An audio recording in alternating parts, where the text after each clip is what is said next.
दक्षिण भारत के तकलीफ को आप लोग समझकर जो कानून इस देश के जनता के खिलाफ जो खड़ा किए, हरवाने में आप लोगों का सबका मदद हमें मिला है। हम तहे दिल से धन्यवाद कहना चाहता हूँ। पत्रकार मित्रों, 3 दिन से जो हो रहा है लोकसभा में, इस देश का राजनीति में, ये हार केंद्र सरकार के हार के साथ साथ भारतीय जनता पार्टी राजनीति के हार नहीं है, भारतीय जनता पार्टी नीयत की हार है। इन लोगों का नीयत साफ नहीं था।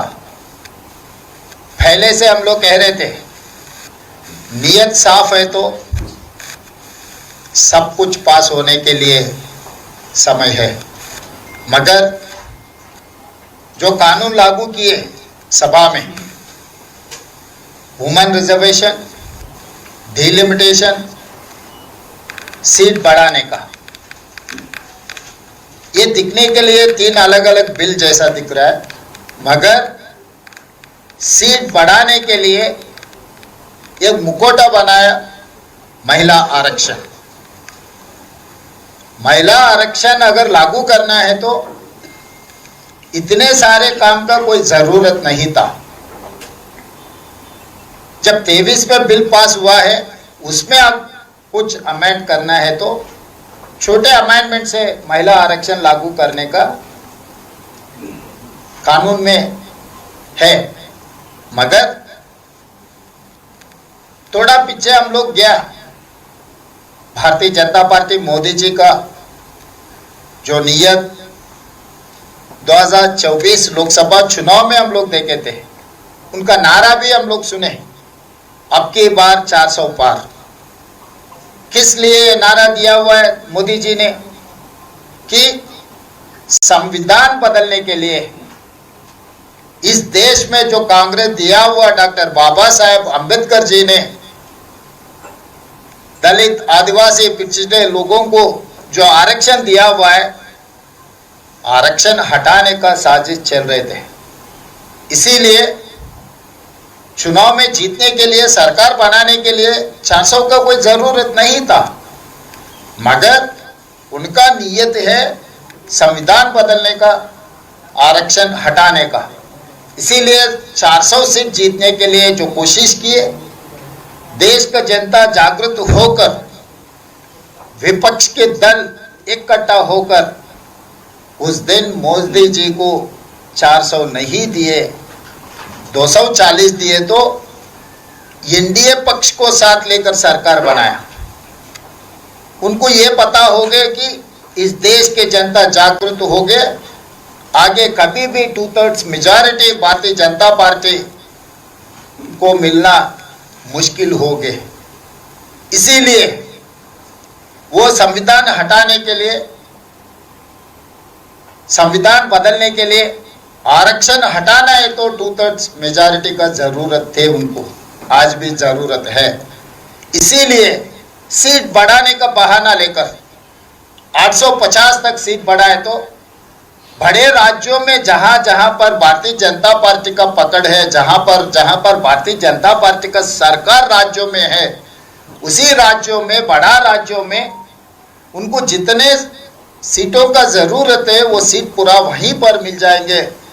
तब 2/3 मेजॉरिटी लेकर संविधान बदलने का, आरक्षण हटाने का एक नियत लेकर लोकसभा में कानून लगाए। तो इसीलिए इस देश के जनता इस बार अगर ये सीट बढ़ाने का काम कामयाब हो गए तो मोदी जी और एनडीए सरकार को कोई रोकने वाला नहीं है संविधान बदलने का और आरक्षण हटाने का। इसीलिए देश का जनता पूरा जागृत होकर, विपक्ष दल इकट्ठा होकर कल लोकसभा में मोदी जी का नियत को हरा दिए। अब बदनाम का काम शुरू कर दिए मोदी जी के सरकार ने कि कांग्रेस पार्टी महिला आरक्षण के खिलाफ है। महिला आरक्षण लागू करने के लिए हम लोग कोशिश किए, महिला आरक्षण बढ़ाने के लिए हम लोग कोशिश किए, इसीलिए जानबूझकर महिला आरक्षण नहीं देने के इरादे से कांग्रेस पार्टी इस बिल को हरा दिए। ऐसा गांव-गांव में, गली-गली में शोर मचाने के लिए जो कोशिश कर रहा है। तो मैं ये आश्वासन दिलाना चाहता हूं मोदी जी को, मोदी जी आपका नीयत साफ रखो, कानून सही तरीका से बनाओ। महिला आरक्षण के बारे में हमारा नीयत को शक मत करो। इस देश में पहली बार महिलाओं को वोट हक दिए कांग्रेस पार्टी ने। यूनाइटेड स्टेट्स ऑफ अमेरिका में महिलाओं को आरक्षण वोट हक मिलने के लिए 150 साल लड़ना पड़ा, मगर इस देश में जैसा ही आजाद मिलते ही पुरुष के साथ साथ महिलाओं को वोट हक दिया हुआ है कांग्रेस पार्टी ने। इस देश का राष्ट्रपति, इस देश के प्रधानमंत्री, इस देश के लोकसभा स्पीकर, इस देश में गवर्नर, मुख्यमंत्री, हर कुर्सी में महिलाओं को बिठाए। खासकर हमारा पार्टी अध्यक्ष इंदिरा जी से लेकर सोनिया गांधी जी तक पार्टी के अध्यक्ष, उन्हीं महिलाओं के नेतृत्व में कांग्रेस पार्टी बहुत कुछ की है इस देश में। तो हमारा नियत को शक करने का कोई जरूरत नहीं है। लोकल बॉडीज में महिला आरक्षण लागू किए राजीव गांधी ने। आज 50% जो urban local bodies, rural local bodies में जो महिलाओं को 50% आरक्षण मिल रहा है, वो कांग्रेस के वजह से, ये भारतीय जनता पार्टी के वजह से नहीं मिला है। एक उदाहरण मैं देना चाहता हूं। अप्रैल 6, 1980 भारतीय जनता पार्टी शुरुआत हुई। आज तक कुछ कम 50 साल होने वाले हैं। 15 अध्यक्षों को नियम किए भारतीय जनता पार्टी ने। एल.के. आडवाणी जी जैसा वरिष्ठ नेता 2 बार 3 बार बन चुका है, बाकी के नेता भी 2 बार बन चुके हैं। मुरली मनोहर जोशी जी 15 बार भारतीय जनता पार्टी के अध्यक्ष बना है। 15 में एक महिला भी भारतीय जनता पार्टी अध्यक्ष ने नहीं बनाया। दूसरी बात रहा जनरल सेक्रेटरी ऑर्गेनाइजेशन।